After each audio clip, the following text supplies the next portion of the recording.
അപ്പോൾ നമുക്ക് ഈ ചാപ്റ്ററിൻ്റെ ക്വസ്റ്റ്യൻസ് ഒക്കെ നോക്കാം. ക്വസ്റ്റ്യൻസ് എന്ന് പറയുമ്പോൾ how did Kundoor Viswanathan attract media attention. അപ്പോൾ എങ്ങനെയാണ് ആൾ മാധ്യമങ്ങളൊക്കെ ഭയങ്കരമായിട്ട് ശ്രദ്ധ പിടിച്ചു പറ്റിയത്. Kundoor Viswanathan attracted media attention by ഹാങ്ങിങ് A board in front of his house saying that because of Xavier depth he and his family members will commit collective suicide at the stroke of midnight on 15th August. He was a 45 years old man. He had stood surety for a loan taken by his friend Sudhakaran. Now the bank is planned to confiscate Vishwanathan's house and plot. അപ്പം എന്താ പറയുന്നത്, സ്വാതന്ത്ര്യദിനത്തിൻ്റെ അന്ന് താനും ആളുടെ കുടുംബവും ഒരു വലിയ കടബാധ്യത കാരണം കൂട്ടത്തോടെ ആത്മഹത്യ ചെയ്യുന്ന വീടിൻ്റെ മുന്നിലൊരു ബോർഡ് എഴുതി വെച്ചിട്ടുണ്ടായിരുന്നു. അങ്ങനെയാണ് മാധ്യമത്തിൻ്റെ ശ്രദ്ധ പിടിച്ചു പറ്റുന്നത്. അപ്പോൾ അയാൾക്ക് 45 വയസ്സായിരുന്നു. പിന്നെ തൻ്റെ കൂട്ടുകാരനായ സുധാകരന് വേണ്ടിയിട്ടാണ് ബാങ്കിൽ നിന്ന് ലോൺ എടുത്തതും അയാൾ ജാമ്യം നിന്നതൊക്കെ. അപ്പോൾ ബാങ്ക് ഇപ്പോൾ വിശ്വൻ്റെ വീടും സ്വത്തൊക്കെ ജപ്തി ഭീഷണിയായിട്ട് പറഞ്ഞിരിക്കുകയാണ്. In what way did Viswan introduce himself to news anchor. അപ്പോൾ എങ്ങനെയാണ് വിശ്വൻ ന്യൂസിൻ്റെ ആങ്കറിൻ്റെ അടുത്ത് ആളെ പരിചയപ്പെടുത്തുന്നത്. Vishwan introduced himself to the news anchor by saying that he was from Kundur. He has a wife and 2 daughters. He put together this 7.5 cent of plot and the house by suffering a lot of problems including starving. If the bank takes it away, he has no choice but commit suicide. അപ്പോൾ വിശ്വൻ എന്താണ് പറയുന്നത്, ഞാൻ കൊണ്ടൂരിൽ നിന്നാണ് വരുന്നത്, പിന്നെ ആൾക്ക് ഭാര്യയും 2 പെൺമക്കളും ഉണ്ട്, പിന്നെ ഒരുപാട് സഹിച്ചതിന് ശേഷമാണ് 7.5 സെന്റ് ഭൂമിയും ഒരു വീടും അയാൾക്ക് സ്വന്തമായിട്ട് ഉണ്ടായത്. പിന്നെ അവർ പട്ടിണിക്ക് വരെ കിടക്കേണ്ട വന്നിട്ടുണ്ട്. അപ്പോൾ അയാൾക്ക് ഈ ബാങ്ക് ജപ്തി ചെയ്യുകയാണെന്നുണ്ടെങ്കിൽ എന്താണ് വേറെ വഴിയൊന്നുമില്ല, ആത്മഹത്യ അല്ലാണ്ട് വേറെ വഴിയൊന്നുമില്ല എന്ന് ആൾ പറയാണ്. How was Sudhakaran related to Viswanath. അപ്പോൾ സുധാകരനും വിശ്വനും തമ്മിൽ എന്താണ് ബന്ധം. Sudhakaran was related to Viswanathan by being classmates. They sat at the same bench in the government high school Vellur. They both remember teachers Poduval's teaching. Helping others is an act of holiness. അപ്പോൾ എന്തായിരുന്നു, അവർ രണ്ടുപേരും കൂട്ടുകാരായിരുന്നു. അവർ Vellur government ഹൈസ്കൂളിൽ ഒരേ ബെഞ്ചിൽ ഇരുന്നിട്ടാണ് പഠിച്ചത്. പിന്നെ അവരെ പഠിപ്പിച്ച പൊതുവാൾ സാറിൻ്റെ ഉപദേശം അവർക്ക് നല്ല ഓർമ്മയുണ്ട്, പരോപകാരമായ പുണ്യം. അപ്പോൾ പരോപകാരമാണ് പുണ്യം എന്നുള്ളത് അവർക്ക് ഓർമ്മയുണ്ട്.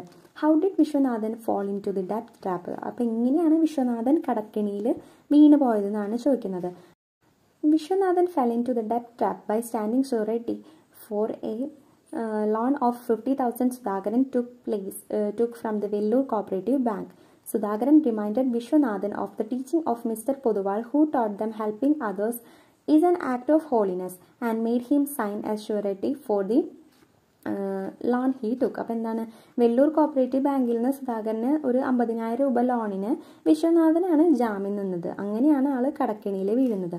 അപ്പോൾ പൊതുവാൾ സാറ് പറഞ്ഞ കാര്യങ്ങളൊക്കെ ഓർമ്മിപ്പിച്ചുകൊണ്ട് എന്താണ് സുധാകരൻ സൂത്രത്തിൽ വിശ്വന് ജാമ്യത്തിൽ നിൽപ്പിക്കുകയായിരുന്നു.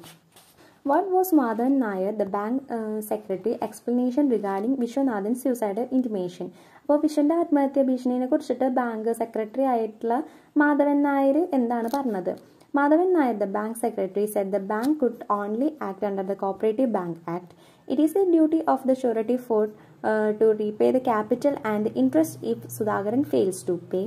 The amount now is 9,345. If Vishwan does not pay, the bank has to confiscate the house and the plot. The bank had sent notice and given enough and more time to Vishwan to make the payment. അപ്പോൾ എന്താ പറയുന്നത്, ആള് വിശദീകരിച്ചത് എങ്ങനെയാണ്, cooperative ബാങ്കിന് അതിൻ്റെ act പ്രകാരം തന്നെയാണ് പ്രവർത്തിക്കാൻ പറ്റുള്ളൂ. ഇപ്പോൾ ലോൺ എടുത്ത് ആൾ അത് തിരിച്ചടച്ചിട്ടില്ലെങ്കിൽ ജാമ്യം നിന്ന ആൾ എന്തായാലും അത് തിരിച്ചടയ്ക്കണം. ഇപ്പോൾ ഈ ലോണും പലിശയും കൂടിയിട്ട് 90,345 രൂപയായിട്ടുണ്ട്. അപ്പോൾ വിശ്വന് ആ പൈസ അടച്ചില്ല എന്നുണ്ടെങ്കിൽ ആളുടെ വീടും സ്ഥലവും ജപ്തി ചെയ്തു പോവും. പിന്നെ ബാങ്ക് അയാൾക്ക് നോട്ടീസ് അയച്ചിട്ടുണ്ട്, മാത്രമല്ല ആവശ്യത്തിലധികം സമയം നൽകിയിട്ടുണ്ടെന്നാണ് മാധവൻ നായർ പറഞ്ഞത്. How did Viswanathan repay 7,000 rupees to the bank. അപ്പോൾ എങ്ങനെയാണ് വിശ്വൻ 7,000 രൂപ ബാങ്കിൽ അടച്ചത്. Viswanathan repaid 7,000 rupees to the bank by taking the money from his wife Radha, who worked very hard on her tailoring job.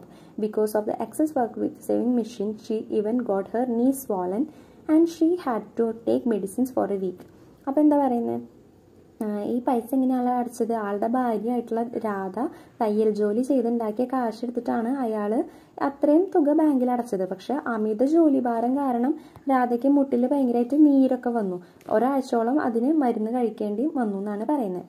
Why did Madhavan Nair says that Vishwanathan could not expect some clemency from the bank, like writing off agricultural debt. അപ്പോൾ ബാങ്കിൽ നിന്നും ഇങ്ങനെ കൃഷിക്ക് മറ്റെടുക്കുന്ന loan എഴുതി തള്ളുന്ന വിധത്തിൽ യാതൊരു ദൈവവും പ്രതീക്ഷിക്കേണ്ടെന്ന് വിശ്വനാഥൻ്റെ അടുത്ത് എന്തുകൊണ്ടാണ് മാധവൻ നായർ പറഞ്ഞതെന്നാണ് ചോദിക്കുന്നത്.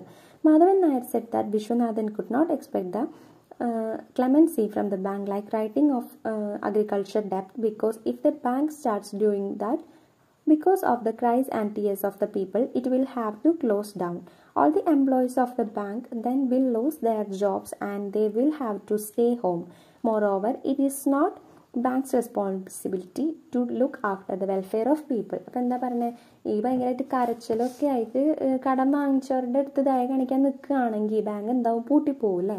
അങ്ങനെ ബാങ്കിലെ ജീവനക്കാരൊക്കെ വീട്ടിൽ പോയിട്ട് വെറുതെ ഇരിക്കേണ്ട അവസ്ഥ വരും. പിന്നെ അത് മാത്രമല്ല, ജനങ്ങളെ നന്നാക്കലല്ല ബാങ്കിൻ്റെ ചുമതല എന്നാണ് ഇവിടെ പറയുന്നത്. Why did Alex Punnoose compare Kerala to Komala? അപ്പോൾ എന്തുകൊണ്ടാണ് അലക്സ് പുന്നോസ് കേരളത്തിനെ കൊമാലയായിട്ട് കണക്ട് ചെയ്യുന്നത്? Alex Punnus compared Kerala to Comala because Kerala has the highest rate of suicide in the country. 11,300 people committed suicide in 2004.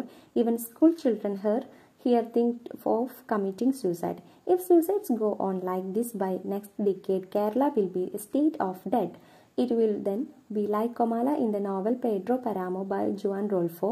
Comala is like ghost town where people are mentally and spiritually dead, even though they are physically alive.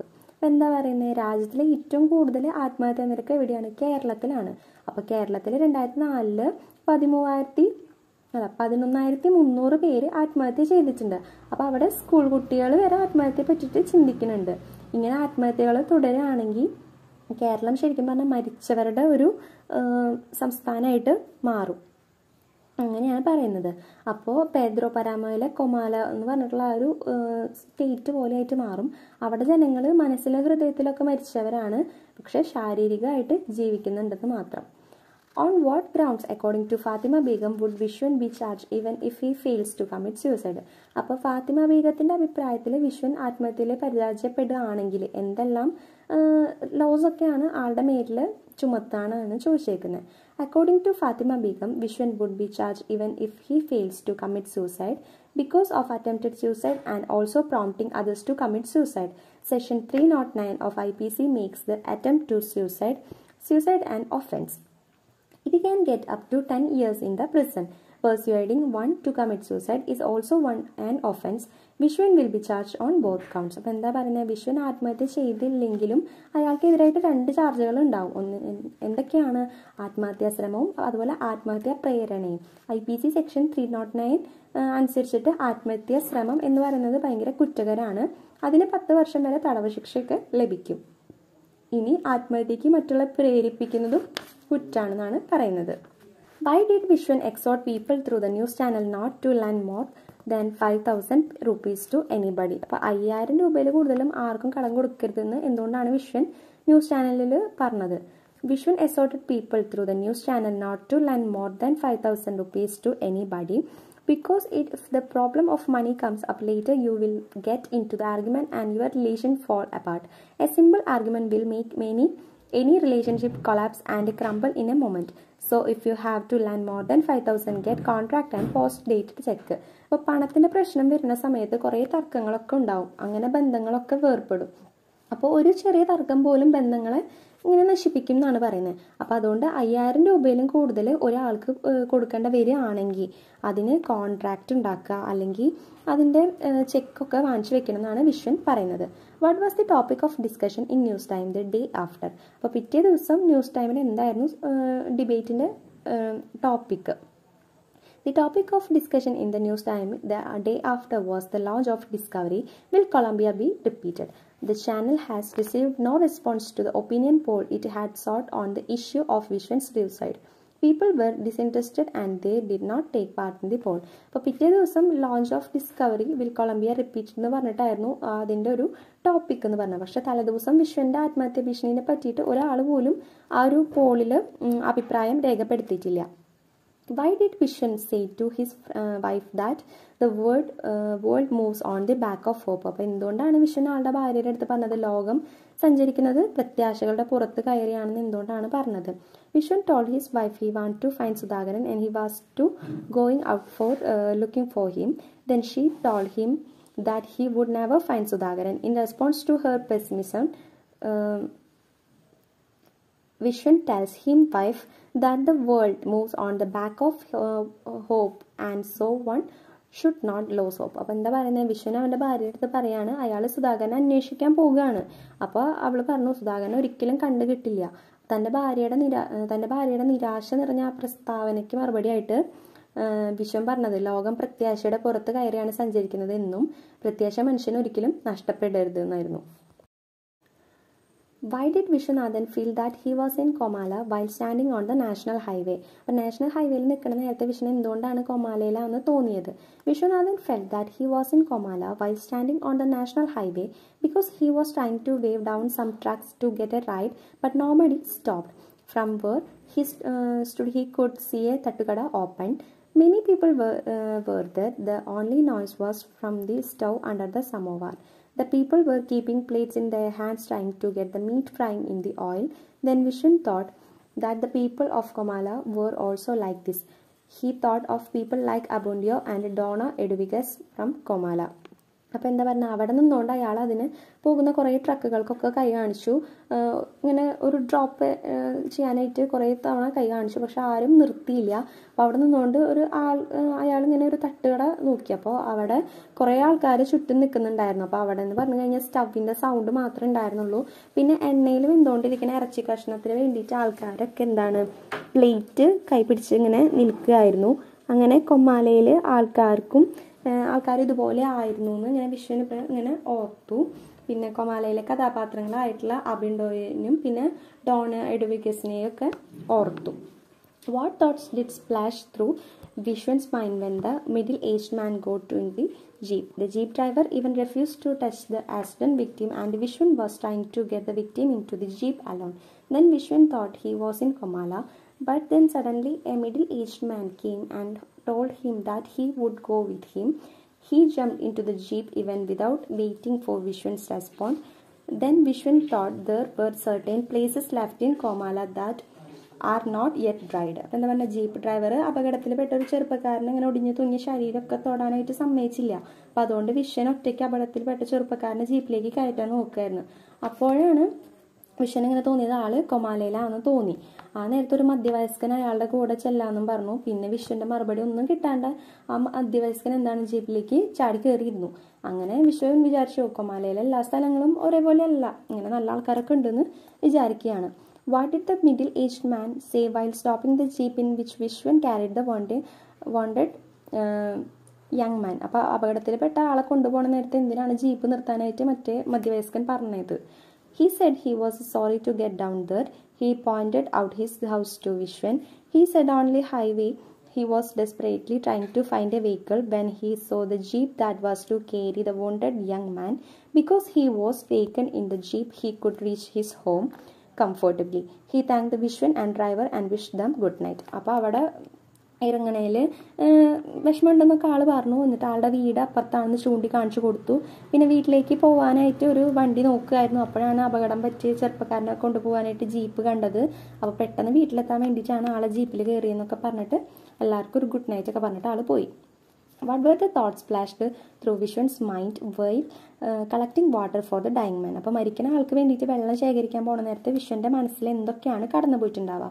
Vishwan thought that the dying man also might have traveled to many places like him. He also might have talked to several people.